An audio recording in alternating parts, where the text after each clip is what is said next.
नमस्कार दोस्तों, स्वागत है आप सबका डेली फटाफट न्यूज चैनल पर। आज हम आपके सामने एक नई खबर के साथ आए। जी आपको बता देंगे, चीन के जाल में फंसे श्रीलंका की मदद के लिए आगे आया दोस्त भारत, भेजा 40,000 मैट्रिक टन डीजल। जी हाँ, आपको बता दें कि गुरुवार रात कोलंबो के उपनगरीय इलाके में राष्ट्रपति के घर के बाहर हिंसक विरोध प्रदर्शन शुरू हुआ, जहां पुलिस जनता के साथ भिड़ गई, जिसमें 24 पुलिसकर्मी और 15 नागरिक घायल हो गए। जी हाँ, आपको बता देंगे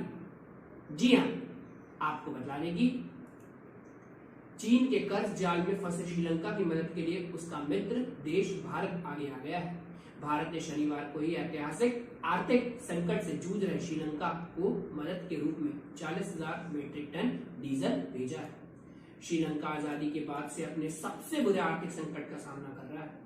देश के सैकड़ों पेट्रोल पंपों पर न तेल है और न ही लोगों के घरों में बिजली।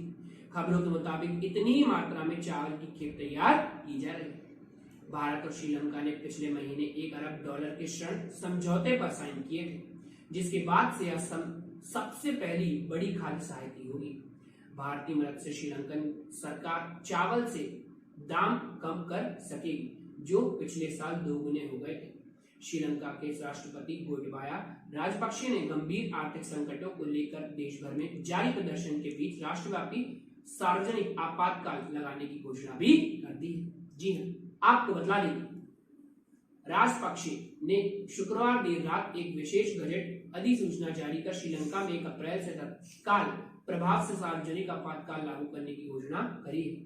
शुक्रवार देर रात राष्ट्रपति राजपक्षे ने देश में चल रहे ईंधन और ऊर्जा संकट पर इस्तीफे की मांग को लेकर बढ़ते सार्वजनिक विरोध के बीच सेना को बिना किसी मुकदमे के संदिग्धों को गिरफ्तार करने और लंबे समय तक रिमांड पर रखने की अनुमति दी है। जी हाँ, आपको बतला दें कि पार्टी ने धमकी दी है कि अगर राजपक्षे ने उनकी मांग पर ध्यान नहीं दिया तो वह अपने सांसदों के सभी मंत्री पद से इस्तीफा दे देंगे। 14 सांसद के साथ SLFP ने राष्ट्रपति के नेतृत्व वाली सरकार को 225 सांसदों के साथ संसद में 2/3 बहुमत हासिल करने में मदद की है। श्रीलंका बेहद गंभीर आर्थिक संकटों से गुजर रहा है। लोगों को प्रतिदिन 13 घंटे बिजली कटौती से गुजरना पड़ रहा है। ईंधन और गैस प्राप्त करने के लिए लोगों को कतारें लगानी पड़ रही है।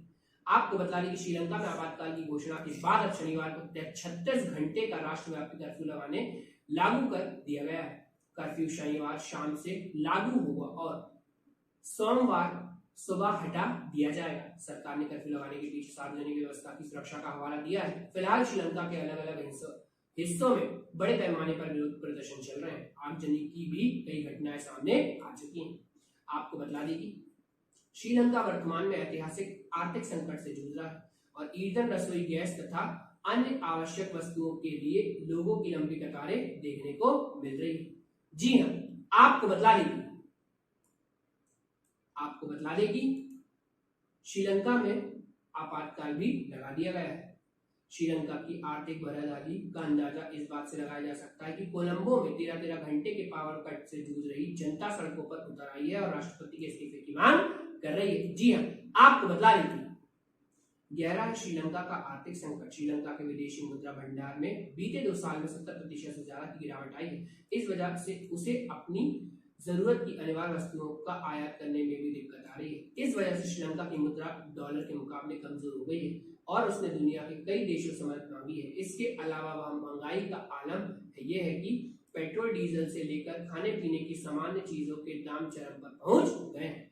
आपको बता दें कि $1 अरब की क्रेडिट लाइन, भारत ने श्रीलंका को $1 अरब की क्रेडिट लाइन यानी ऋण सहायता देने पर सहमति जताई। इससे श्रीलंका को अनिवार्य वस्तुओं की कमी को पूरा करने में मदद मिलेगी। भारत दुनिया का सबसे बड़ा चावल निर्यातक देश है। ऐसे में भारत से चावल की खेप श्रीलंका पहुंचने के बाद वहां चावल की कीमतों में कमी आने की उम्मीद है, जो बीते 1 साल में 2 गुना बढ़ चुकी है। आर्थिक संकट को दूर करने के लिए श्रीलंका की अंतर्राष्ट्रीय मुद्रा कोष यानी इंटरनेशनल मॉनेटरी फंड के साथ भी चर्चा कर रहा है। जी।